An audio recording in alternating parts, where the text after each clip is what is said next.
Good morning, everybody. It is September 14th, 2021. It is the UOCA monthly meeting for the month of September. With us today, we have the Code Enforcement Officer Safety Foundation and the president, Justin Edson. Justin, take it away. Thank you very much. And I'll share my screen here so you guys can see a little visual. And I appreciate this opportunity to speak with your group. Share that. So hopefully that's showing up for everybody. So I wanted to start off with a little introduction. My name is Justin Edson. I'm a code enforcement manager in California. I actually serve on the board of directors for our state association, but I also predominantly serve as the president of the Code Enforcement Officer Safety Foundation, which started not quite a year ago. So we're very new, but a lot has happened in the last 10 to 12 months. And so I wanted to share with all of you a little highlight about our foundation, what we're offering, and just resources that are out there for our profession. So this is our mission statement for the foundation. The Code Enforcement Officer Safety Foundation does not just represent code enforcement. We take the term a little bit, not literally, but more figuratively, where anybody that's tasked with enforcing codes. So this could be building inspectors, code enforcement officers, fire inspectors, anybody that's in this practice of enforcing and regulating codes. So the Code Enforcement Officer Safety Foundation exists to promote best practices for the safety of code enforcement officers throughout the United States, to provide a resource for officers, report incidents, provide up-to-date training, and to encourage a high standard of professionalism within our chosen profession. So a little bit about the foundation. We started last fall of 2020. We are a nonprofit charity foundation. So our board of directors and volunteers, nobody gets any part of the pay or anything like that. We all are in this profession. We have building officials, supervisors, code enforcement officers, all serving on the board and as volunteers throughout the country. And so we all do this on our own free time to help the profession and not our pocketbooks. And so we actually, back in May, entered into an agreement with ICC. We had a great relationship with them where they wanted to partner with us. They recognize who we are and what our mission is. And so we entered into a formal agreement with ICC to support each other. And one of our missions for the foundation is really helping support legislation throughout the country regarding safety of inspectors and code enforcement officers. That could be training requirements, equipment standards, policies, things like that. The foundation wants to support anything that adds credibility and structure to our profession. And then we're focused on having a national database of incidents. So we're the only website, the only database in the country that tracks incidents that relate to code enforcement officers, building inspectors, fire inspectors, whether it be a verbal threat, stalking, assaults, even murders. So we're the only one in the country that does that. And so our website, you can go on there and access all this information for free and see what's going on in the country. We have centralized statistics. We have an information hub related to officer safety, which includes numerous articles that have been published throughout the country about officers and inspectors getting assaulted or threatened. And then we also, because we are a nonprofit, we do accept donations, which is a tax write-off. And the donations go to help keep this foundation up and going, the website, live. We also pass scholarships. So I'll talk about that a little bit later about our partnerships with associations, but we do offer scholarships to officer safety trainings. And then we also donate body armor to code enforcement officers and inspectors across the country that are asking for it. So we just launched that a few weeks ago, and we already have a couple dozen people reaching out to us asking for donations for body armor. And so we'll purchase those and send that to them. And so we go through a whole process for that. But these are just part of the donations that we receive through kind people, through corporate sponsors, and then also through our training program. All the money that we make from that goes back into the foundation, as we as board members do not make any of that money. And then we also look to, in the future, as we build up funds, is to offer college scholarships to the children of murdered code enforcement officers or building inspectors across the country. Our main thing is to promote officer safety training, and we also have a memorial page to honor those that have been murdered. We have their picture, a little bio about them, and kind of what happened. So that's a way to keep their memory alive, and we honor them in that way. So I mentioned that we partnered with ICC. This started in May. They made a national public announcement through a news article press release back in June with Building Safety Month. And so we entered into an agreement. They support our mission of the foundation. We support what ICC does for the profession. You know, they develop the codes and the standards for all of us that, you know, to go to do our job and regulate those codes. But our foundation focuses on the safety of staff, the ones that go out there and do the inspections, you know, that are being threatened for small things to big things. And then we also promote our training as it relates to safety. So we're a preferred education provider. All of our trainings receive ICC credit, and we're going to be working together as the months go on. They have us speaking at the chapter leadership academies. They're honoring murdered code officers at their annual conference meeting. And so we're working together to keep that moving forward, that partnership between ICC and the foundation. Partnerships, as I mentioned before, we've entered into partnerships, which is very informal. There's no cost. It's more of just an agreement between us and any ICC chapter or state association in code enforcement. So as you can see here, here's a few of the state associations that we've partnered with. But basically, like I said, there's no formal agreement. There's no cost to this. It's just basically sharing that these associations support officer safety, and we want to thank them. And we provide a scholarship for one member of each association for every time we do our certification program. So, which is a $250 value, as a way to keep that, you know, partnership going. The foundation wants to offer those scholarships to a member of each association.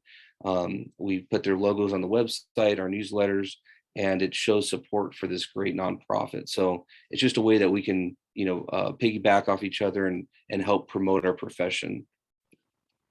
Some of the resources that our foundation offers is we have a brand new certification program, and this thing is, I kid you not, is on fire. The Code Official Safety Specialist, which we'll go into detail a bit later, and we have our lead instructor here to talk about that too. But this certification program is just, it's a hit. And when we started the foundation, we never thought about training. We never thought about certification. We were just thinking of having a website and collecting donations. But then when we saw that there's this lack of credible substance type training for officer safety, and that's where we came together and we put this certification program together, where we got a great instructor that has vast knowledge on safety and these topics, and we put curriculum together and workbooks and exams, and we created this so that people can focus on their safety. So that's a great part of what the foundation offers right now. We track data, and some states are using that data. When they see, you know, how many incidents there are, how many murders there are, they pull that data from our website to help them pass legislation or to make a case, you know, for more safety. We have national articles related to officer safety. We push out a quarterly newsletter every 3 months on officer safety topics. So we have authors that write different different articles on aspects of officer safety, code enforcement. So that the next one is actually coming out in a couple weeks on October 1st. So if you haven't, you can go to our website and sign up for our email subscription, and you can get that emailed to you as a PDF. We also have a Lifeline podcast series where we interview building inspectors, fire inspectors, code enforcement officers. We talk about safety. We have surveys. One of the surveys right now is we're actually launching a national push for a thin line color. So if you might know of, like, the thin blue line for police officers and the red line for firefighters, there's nothing really for inspectors out there. And so we're working with ICC, and we're going to market that. We're starting to take in survey responses on what people think the color should represent our profession as life safety inspectors. So we have some colors on there.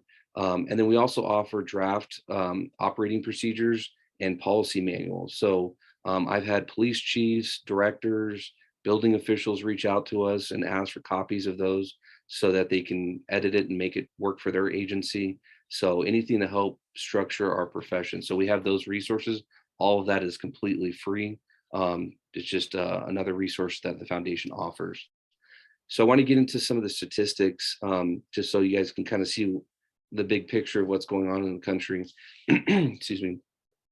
The first known murder of somebody in our profession was in 1985. It was a zoning inspector in Florida. He was dealing with a zoning violation regarding a bait shop selling propane, and the violator was going back and forth with the city, having issues. Well, that zoning officer went out there with his case files one day to do a follow-up, and the violator, the property owner, shot him point blank and executed him. The most recent one was this year, 2021. We recently, a few weeks ago, had a death. Code enforcement officer in Florida passed away from COVID-19. He's the second one since the pandemic started that we've tracked that has passed away from COVID-19. But then in January, we had a health inspector in Sacramento, California, that was stabbed to death after a restaurant inspection. In between there, we've had 21 deaths. I apologize, there's 2 ones there, but we have 21 deaths in the profession that we are aware of. 16 were murdered, 4 related to health, and then 1 vehicle accident. Total reported incidents to our website is 134. And just this calendar year, we've had 27 incidents reported to us. We do keep a live feed on our website. As these incidents are reported to us, we put on there the state that it was from and the description of what happened in the incident. So you can kind of see what people are dealing with across the country. And I'm telling you, again, this is not just code enforcement, it's fire inspectors, building inspectors, you name it. They're reporting different things because we have so many different titles across the country. And then here's some pictures of the people that have been unfortunately murdered over the years. One thing we like to point out and share with everybody is, the threat and the murder does not look for job title. So as you can see here, all these folks had different job titles. You could have been a code enforcement officer, zoning inspector, building inspector, housing inspector. The threat still comes to them, and through the course of their job, or just out of the opportunity at the situation. It's not just because they might look like a police officer or somebody thinks they're a police officer. It's every title. These folks have been murdered. And if you look at the locations of the murders, 2 of them were at the municipal building or city hall. 12 of those were out in the field.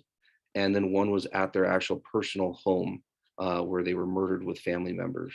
So it's very sad. It's just, we share this information not to put, fear into people in this profession, but to make them aware that it's not, an easy situation where there's never going to be a threat. Your life's not going to be threatened.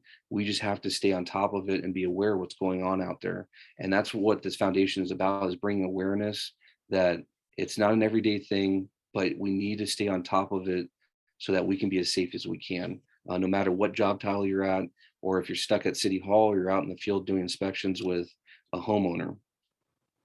And I wanted to share some of the headlines that we have. I'll give you a chance to read some of these, but if you see, these are all article headlines from the last couple of years, national headlines, whether it's a newspaper, a website, news. But if you see here, code enforcement officer killed, code enforcement officer hospitalized after an attack by a resident, guilty of killing 3 inspectors, going to get the death penalty. So as you can see, these are happening all over the country. Building inspector lost his eye during an inspection because somebody attacked him. So there's a lot of threats out there that we need to be aware of.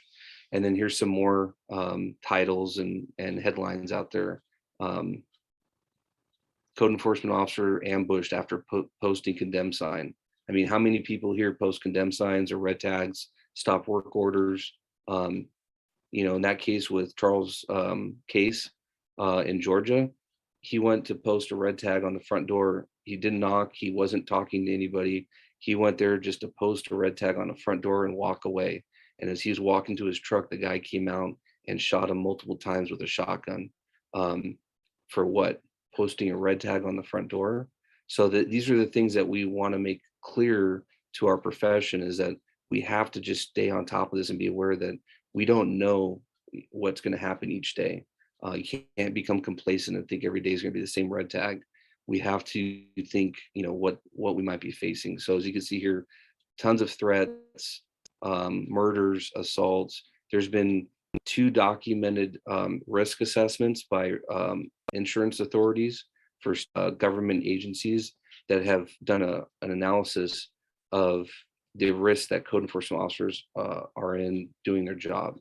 And so there's a lot of articles out there that people are unaware of that we do. I wanted to share this. This is just breaking in the last week or two. In California, the State Association for Code Enforcement Officers, they're almost going to be passing this bill called SB 296.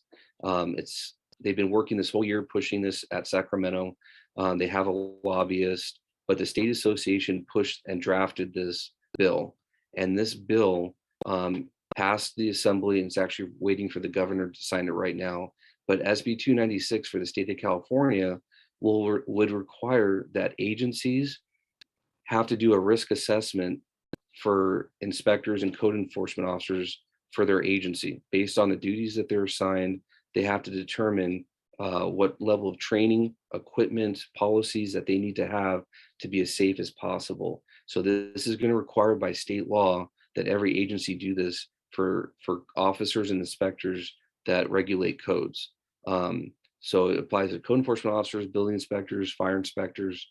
And so because this is almost to the finish line, we're already having agencies reaching out to us, and they're looking around because they want to start getting ahead of the ball and getting training in place for their employees. So this is just one state, but it's the beginning. We're hearing that other states are looking to copy this and look at this as a template. So just be aware that states are now passing legislation that will help define our profession and offer safety to officers and inspectors. So our certification program that I wanted to discuss with all of you, if you haven't looked into or you haven't heard about it, we launched this in July with our first inaugural class, which has well over 100 people in it right now from across the country. And I'll tell you that in this group of over 100 folks, we have directors, public works directors, we have building officials, we have inspectors, code officers, fire inspectors.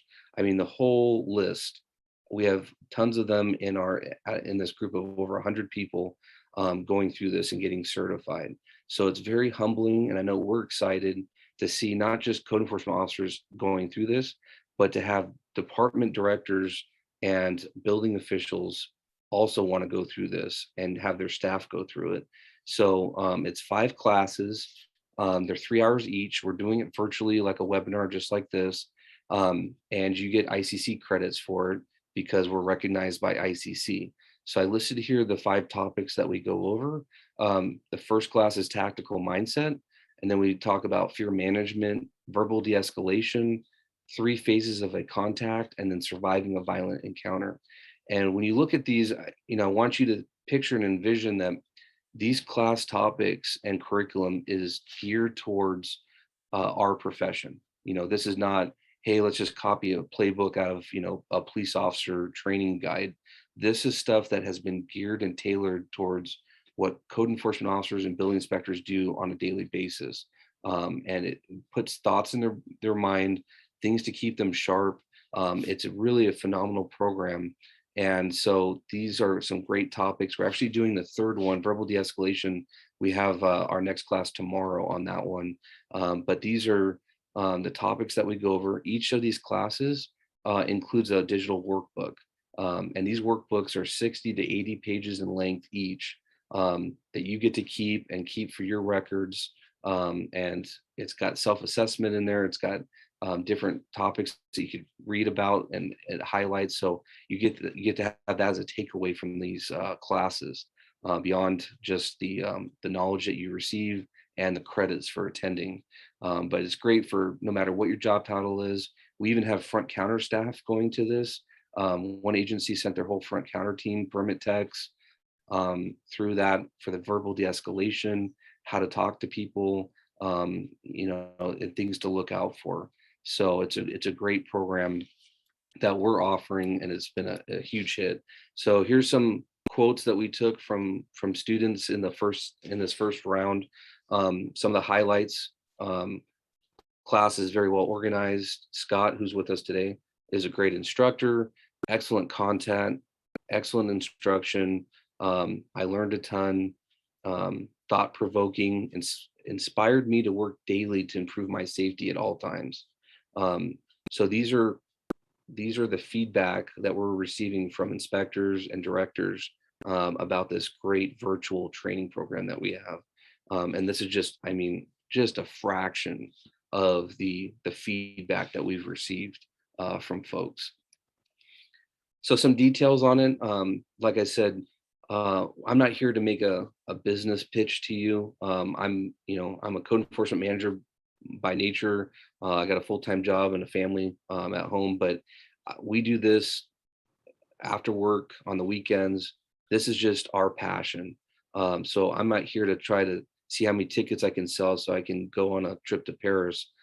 This is passion for us, that we care about offering this training to our colleagues so that we could be safer, and at a rate that's so cheap that we're just covering our costs to keep it up and running. We're not looking to see how much we can profit from this. So when we set the price tag on this for 15 hours of instruction over 5 classes where you get ICC credit, you get 60 to 80 page workbooks to take home with you. We price it at $50 a class. I mean, $50 for a 3-hour webinar. I don't see much of that out there in my profession. So this is what we're about, is we're just wanting to offer this to the masses. So as you can see, we're about halfway through our first series of classes, and we've kind of adapted based off feedback we've had, some things that we've worked on. So coming up in the coming months, we're going to be offering 2 different versions. Starting in December, we're going to offer this full certification program, 5 classes, as an on-demand video option. So you can watch the recordings on your own time, whether it's at work, the weekends, or whatnot, and you can do it at your pace. Download the workbooks, take the short exams after each video, and get certified on your own time. The other option, which is the option that we're currently doing with our group of over 100 people, is the live webinars. So we're going to do another series of live webinars starting in January. So we're sharing that so people can start getting registered for that. We expect to go live with the registrations in the next week to sign up for those 2 options. But both options receive the same workbooks. They both get certified. It's just, do you want to participate in the live webinar? We can ask questions and have that live instruction, or do you want to do it on your own time and do on demand? We have an instructor, which I'll be having speak here shortly. Scott Kirshner has over 30 years of experience talking on and instructing on these subjects. You get ICC credit. Some states are actually recognizing these classes as continued education units. So you can get it for your state credit. And then you become a certified code official safety specialist. So it's a full certification. We mail you out a paper, awesome looking certificate. We have a badge that you can add to your emails, like ICC has, to say that you've been certified. So all this for $250 for all 5 classes. So that's what we've been pushing out, and it's been a big hit across the country so far. So I wanted to turn over briefly to let Scott share a little bit. And again, Scott Kirshner, he's been a great asset to this profession on this topic. And if you haven't heard his name, some state associations and agencies have asked him to train for them. He's taught a huge array of different types of professions on these topics, but having him as part of our foundation and teaching these classes, I mean, you could tell within 5 minutes of a presentation that he knows what he's talking about, and it's not somebody that's just trying to make things up as they go. So we're very fortunate to have him in the profession, and he actually wrote a book, which I know is on Amazon, called Code Enforcement Officer Safety Survival, or Survival for Code Enforcement Officers. And that one, it really kickstarted a lot of us with the foundation, because there was no book like it out there. There was nothing about our profession and safety and what we have to go through. And so that book started the whole process of, hey, let's make this a national push. We need to make things better. So we're glad to have Scott. But Scott, if you could share a little bit with the group of, the certification program and your experience and what's going on, that'd be great. Absolutely. Thank you, Justin. I appreciate it. So first of all, everybody, I'm Scott Kirshner. I own a company called Dedicated Threat Solutions, and I've been doing officer safety and safety training for about 38 years now. I've been doing this for a very long time and very passionate about what I do. When I wrote the book, Officer Survival for Code Enforcement Officers, at that time, there was really very little discussion about officer safety for the code official profession. And since that time, there's been a lot more talk about it. And one of the things that I think is really important is when something becomes popular, people will jump out there and start offering classes that they might not have the expertise in. And when it comes to safety, you can't afford to have that. You have to have an instructor that really knows what they're doing, because a lot of the things safety related, there are deep, deep layers to it. So I kind of want to talk about the certification program for a few minutes and let you know exactly why it is structured the way it is, because there's nothing haphazard about it. This is a program that is a work in progress, meaning that if you take a class from me today and then you take a class from me next week and it's the same class, it might be different, because it's not static. It's a very dynamic program. So when we talk about the Code Official Safety Specialist certification, there's 5 classes on that. And I start off with the tactical mindset. And that is really the foundation of the program, because I believe mindset is everything. And if you don't have that mindset to survive a violent encounter, you're going to have a real struggle when you face that situation. So that class kind of lays down the foundation. The next class is on fear management. Now, this is a really interesting class, because when people talk about officer safety, people usually don't think about fear management as a topic for a class, but it's absolutely critical, because the reality is, hopefully, none of you live in a world where you are encountering violence all the time. So if you ever encounter a violent situation, you are going to have both psychological and physiological reactions to stress. And what can happen is if you don't understand why that's happening and that there are ways to deal with it, you can shut down and not do anything, and then you become victimized. So the first 2 classes, tactical mindset and fear management, are the mental foundation for the program. And without that foundation, there's no other safety class that you can take that really matters. So there might be people out there that say, hey, let's start off with defensive tactics. But if you don't have the mindset and the fear management, you could be the most highly skilled Ninja SEAL Team 6 warrior out there, but you won't have the ability to perform under pressure and stress. And the reality is stress changes everything. So the third class is verbal de-escalation. And verbal de-escalation is a class that is commonly taught. There's so many people out there that talk about verbal de-escalation, and it is a critical skill. And one of the things I always say is when it comes to a topic like situational awareness, it's said so often that people automatically just think that they're good at situational awareness, when the reality is most people aren't near as good as they think they are. And the same thing is kind of goes with verbal de-escalation. People think, hey, I talk to people all the time. I'm at businesses, I'm at residents, I talk all the time, and things work out okay. Don't confuse something working out okay is that you did a good job doing what you're doing. One of the common phrases in the code profession that I'm really trying to get rid of and dispel is people saying, just walk away. So if you encounter any kind of a situation, a lot of times the safety training you receive is 3 words of just walk away. But people forget that there's a person that you're interacting with that may not allow you to just walk away. And I've written articles on that, and verbal de-escalation is kind of the same. You can't always necessarily talk your way out of every situation. But if you do have some basic tactics and techniques, verbal de-escalation is a very effective skill to have. And like situational awareness, we can all benefit from working on that. The next class in the series is 3 phases of a contact. So now in this class, we're talking about all the things that you can do to prepare for field work, how to do your contact, and what you should do after the contact. So the 3 phases of a contact is pre-contact, then there's contact, and there's post-contact.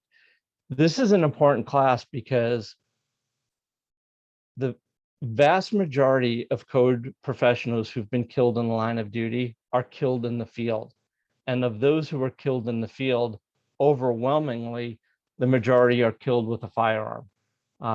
Dennis Kataniag, this last July, was the first one that was actually stabbed to death. Other than him, all other code officials who've been killed in the line of duty have been killed with a firearm. So preparing for and doing your contacts in a safe manner is absolutely critical. One of the taglines I kind of use is every day, every inspection. And I tell people, you know, write that on a 3x5 card, put it in your vehicle so that when you get in your vehicle, you see that reminder. Every day with every inspection that you do, you have to make your safety your priority. Because the reality is when you're out in the field and if you come across violence, you have to deal with it. You can't delegate your safety to anybody else. And then the 5th class, and the one that ties it all together, is surviving a violent encounter. And this is a class that really talks about the worst case scenario where you can't verbally de-escalate. Situational awareness did not work. There is no running away. You are facing what I call a dedicated threat. The dedicated threat is a person or persons whose main goal, desire, and objective is to severely injure or kill you by any means necessary. So in that situation, there's going to be a fight whether you want to or not. And how you respond to that level of violence could determine whether you live that day or you succumb and become a victim that day. So every class that I teach in this series, I want you to understand it's been put together in a very specific order. Some topics are talked about on a surface level at the beginning, but as we progress through the training, I peel away those layers. And the reason I do that is, you know, just adult learning theory. If I dump too much information on you at one time, you're not going to absorb it all. But if I put it together and I have a thread that goes from the tactical mindset to surviving a violent encounter, by the time we're done, you have a really solid understanding of what you need to do. So people will go, yeah, but this is a certification. I don't know if I really want to do it. This is an investment in your life. It's only $250. 15 hours of training from me, who has spent decades studying this stuff. So while this is an introductory kind of certification, it goes way beyond introduction and does dig very deep into layers that you don't get in many other places, because instructors just don't have that breadth and depth of the knowledge and the information on the topic that's out there. So when it comes to your personal safety, I always say, think about the code enforcement officers who've been killed in the line of duty already. If we can go back in time and talk to them and say, what would you do different? What do you need to do your job? The answer would clearly be more training, more safety training. And I talk to directors, chiefs, code enforcement professionals, regardless of job titles, from all over the country. Very, very, very rarely have I ever spoken to any code professional who says they haven't had some type of a safety incident. So there's just not this database out there until the Code Enforcement Officer Safety Foundation came along and started tracking this. So one of the things that I would say to each of you, I just know by statistics and the number of people I've talked to, if there are 15 people here, I would venture to say 13 to 14 of you have encountered some type of an incident. Please go on to the Code Enforcement Officer Safety Foundation page and document your incident. And the reason I say that is because without the hard data and the statistics, it's hard to get organizations to change. And one of the things that organizations don't do very well right now is track safety incidents for code professionals. And if you don't track it, you don't have any idea of what's going on. So I think this program is really, if you take it and you get this certification, one of the things I can guarantee you is the level of knowledge you have from right now on safety to where you will have when you're done with the class will be light years from where you're at now. I will say, if you have a military background or a law enforcement background and you've done officer safety training in the past, you might be thinking, what am I going to learn here? One of the things I will say is, in the current class we have now, there's a guy who has, I believe, 26 years of prior law enforcement experience and 20 years of code enforcement experience. And he sent me an email saying that out of his 46 years of combined experience, he's learned more in the first 2 classes that I've taught than he's learned throughout his whole career. And for me to hear that, that is just absolutely phenomenal. So I know, based on my experience, the feedback, these classes are right on target. The handouts that you get, we call them participant workbooks. They are not fluff handouts. They're not like a 1 or 2 page thing of here's your highlights. They are jam-packed with information. They are jam-packed with activities for you to do. And the activities are critical. Those are the element that binds together the knowledge that we go over in the webinar. So if you just did the webinar, but you didn't do the activities, you're missing out on so much stuff. There are articles, there's greater depth of information in the participant workbooks that we don't have time to always spend in the webinar. So again, it's an investment literally in your life. I have 38 years experience on studying violence and violence mitigation. I've been an officer survival instructor for probation and parole departments. I've been a use of force instructor, a lead defensive tactics instructor, a firearms instructor. I've taught officer safety classes for a very long time.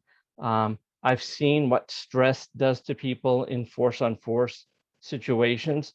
So people will say, oh, I can do that. If I encountered this violent situation, I can do that. But they're not taking into account what happens when you are under stress. So let me just give you a brief example. Everybody these days has a smartphone, and on their smartphone, there are emergency procedures that you can dial 911. And a lot of times those procedures are, you take your fingers and you click the buttons on the side, and sometimes you have to hold them depending on what type of phone you have or what version. Sometimes you have to click them. All of you right now, if I told you how to do it for your phone, you would do it no problem. If I put you under extreme stress, I would venture to say none of you would be able to do that. And I say that with a degree of confidence because I've practiced this in force-on-force scenarios with highly trained officers, and they can't do it. Because when you have a threat that's there, it's hard to concentrate on what you need to do to activate your phone. But there will be people out there who are pushing, you don't need a radio, you don't need training because you have a cell phone that will allow you to do an emergency dial of 911, but they don't understand the physiological reactions to stress that when your heart rate hits 115 beats per minute, you're going to lose fine motor skills. That happens like that. It's almost instantaneously. So you can't rely on that level of fine motor skills in a crisis situation. That's the kind of thing that I'm bringing to the table, are those little nuances that take you from theoretical, this is what you should do, to, okay, I've seen this in a training environment, or I've seen this in a real world environment. And there's a disparity between what some people say and what reality is. And the problem is if you, as an individual, on your next call are faced with, or next inspection are faced with a violent encounter, you need to understand the reality of it. So it's a great program. And this is what I will say, and I'll end with this. If you take this program and you get certified, not only will your level of knowledge be way further than it is now, it will provide you with the foundation that if you now take other officer safety trainings, your baseline will be so much better than other people who have not taken this class. So if you were to take, say, a 40-hour defensive tactics academy, and now you understand mindset, you understand fear, you understand how stress impacts the body, you understand how this applies to verbal de-escalation, how this will impact your ability to prepare for a contact. And if you were to face a violent encounter, your foundation is a house that is well built compared to people that have not taken it. And I'll end on that. And if anybody has any questions for me regarding the training, my experience, or just any questions, I'd be more than happy to answer any of those for you. Thank you, Scott. And I just want to, wrap up by saying with our foundation is we're a national foundation that we communicate with all 50 states. I've heard from people from almost every single state in this country so far. And so every state and every city, every county handles things differently. So how a code officer in my state of California is going to be tasked with different duties and have different levels of protection than somebody in Arizona or Texas or New York. And so part of this foundation is we're just trying to create as much of a hub of information and resources that hopefully will fly in some way to you and your agency. And so, like I said, I've had building inspectors reach out to me, fire inspectors. We spoke to the California Association of Fire Inspectors about a month or so back, and they told us that they've had incidents as fire inspectors. And everybody loves, people in fire uniforms, but they still get threats and assaults. When I was a building manager, I had inspectors that had some contractors that were either drunk or they just got hostile because they wouldn't sign off on an inspection or give them a final. I mean, it's crazy the things that trigger people in our profession. And it's not every day, might not be every month, but we're just trying to put it out there that we do enforce and regulate codes. which have an effect on people, whether it's their livelihood with the business or it's their home or their personal property. When we have to come in and say you're doing something wrong or you need to fix this, that could be the trigger that sets them off. And there's plenty of that data on our website talking about why people did certain things, whether it's mental illness or they had a emotional breakdown or some issue that caused them to snap. And so it doesn't matter if you're a building inspector or code officer, or if you're from Utah, Colorado, or Florida, we have to be safe out there. And that's what our goal is. So I really appreciate your guys' time in this association for letting us speak about the foundation, what our mission is in this profession, and hopefully share some resources that you could take away with you. I encourage everybody to check out the certification program. It's a wealth of knowledge, and I'm just flabbergasted on my own end of the amount of directors and managers that are going through it. It says a lot that there's people interested in promoting this. So I'll put on the screen our contact information. If you have any questions, you can email us, visit our website. You could report incidents, take the surveys. It just helps everybody out. So if anybody has any questions, Scott and I are here to answer any questions. If you wanted to pick our brain about something or ask about something that's going on, we'd be happy to answer, but we just want to share our information. So after this meeting, if you want to follow up with us, feel free to. But thanks, Brad. And I think that covers it for us. Thank you, Justin. Thank you, Scott, for being with us today and giving us some background on the organization and some very general.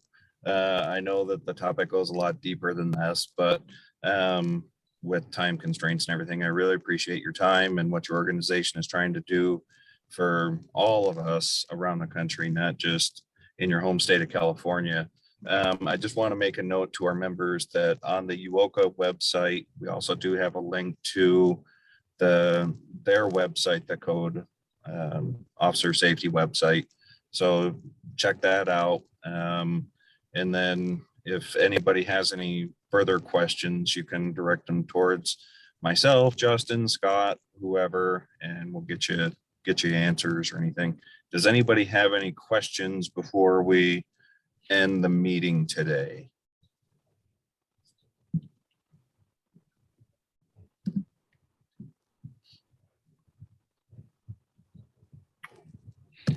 And I'd just like to point out too, Brad, is before our next series gets launched for January, I'll reach out to you and the board. But like I said, as partners, if there's somebody in your membership with the state that would like to go through it, they just reach out to you at the board and you send us their contact info and they can go through the whole thing for free as a scholarship. So if anybody's interested in going through this 5 classes for free, I encourage them to speak to your board and then they can nominate you so we can get you in through a scholarship. Yeah, we did have a pretty good response with this last go around a few months ago.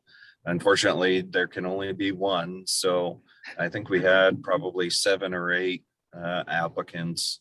It was kind of short notice, but we were able to get somebody in. So yeah. That's good. Thank you for that, Justin. We really appreciate your help with that. Does anybody have any other additional questions or comments? I'm not seeing anything pop up here, so.